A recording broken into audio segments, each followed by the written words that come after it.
ប្តីមានស្រីមិនសូវអីទេខ្លាំងប្តីមានប្រុសនេះឈូកអួតឈាមហ្មង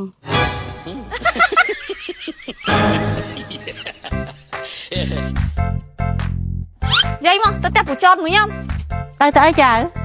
ខ្ញុំចង់ដឹងថាគាត់ទៅផ្ទះពូចនរាល់ថ្ងៃហ្នឹងគាត់ទៅធ្វើអីវាទៅរាល់ថ្ងៃហ្មងចាឲ្យតែថ្ងៃឡើងបាយហើយមិនទាន់ទេទៅហ្មងល្ងាចឡើងមកនៅវិញតលួចមើលវាបន្តិចមើល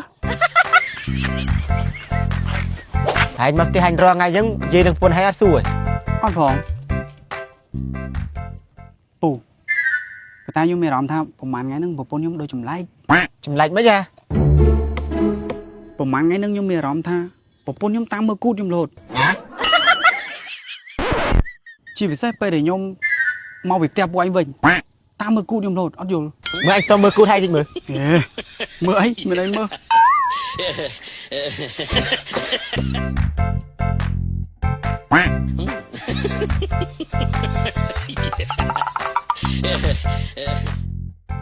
យើងកុំតន់ឲ្យវាឃើញចាំលួចមើលពួកវាកំពុងធ្វើអីចាយាយ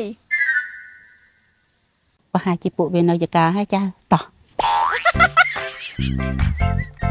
ពូខ្ញុំខ្ចីឈើនេះសិនមើលឈើខ្ញុំអស់បាត់ហើយអញទៅវាយនេះផងហើយឯង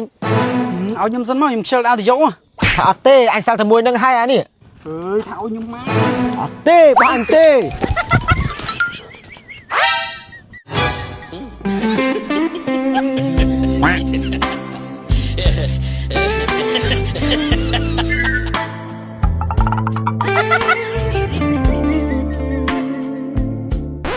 ប្តីមានស្រីមិនសូវអីទេខ្លាំងប្តីមានប្រុសនេះឈូកអួតឈាមហ្មង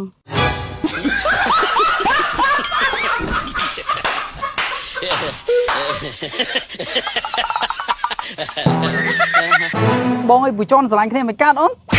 គាត់អីស្មែឥឡូវប្រុសស្រឡាញ់ប្រុសមកកណោហានឯងមកមុខពូចនមកបងលេបរួចស្នេហាវាសំខាន់លើមុខទេតែស្រឡាញ់វាស្រឡាញ់ឯងបងឯងបាច់កុហកអូនទេយាយមិនបាច់ទេហែងខ្ញុំគ្មានចៅដូចហែងទេយាយគិតខ្ញុំអញ្ចឹងដែរភ្នែកនេះអញមើលឃើញតង្គូថាវាមិនមែនអញ្ចឹងទេមិនគិតថាខ្ញុំស្រឡាញ់ពូចនវិញបើរយៈហ្នឹងបងឯងទៅផ្ទះពូចនញឹកមកចុះបងទៅរៀនការងារពីគាត់បងចង់ចេះធ្វើអីឲ្យច្រើនតាមគាត់ចាំមកខ្ញុំប្រាប់អូនចាំឲ្យប្រាប់ដែររឿងមនុស្សប្រុសសោះហ្នឹងមនុស្សប្រុសលួចលាក់មនុស្សប្រុសហ្នឹងមែនយាយទៅចាំពូចនមកចាំយាយគ្នា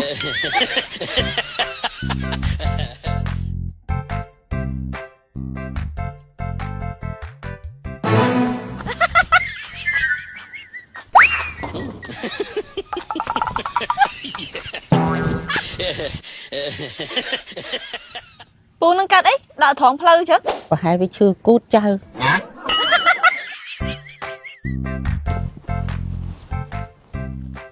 អញថ្ងៃណាអត់ធ្វើការអញផឹកហើយ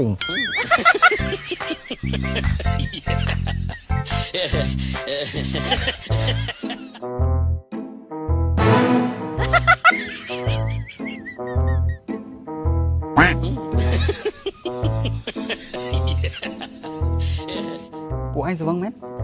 ចា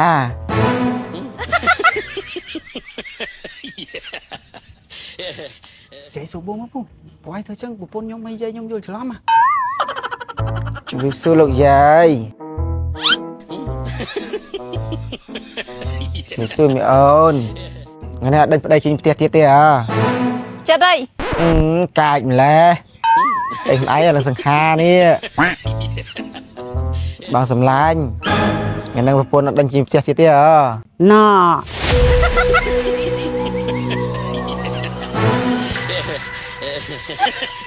ច្បាស់ 100% ហ្មង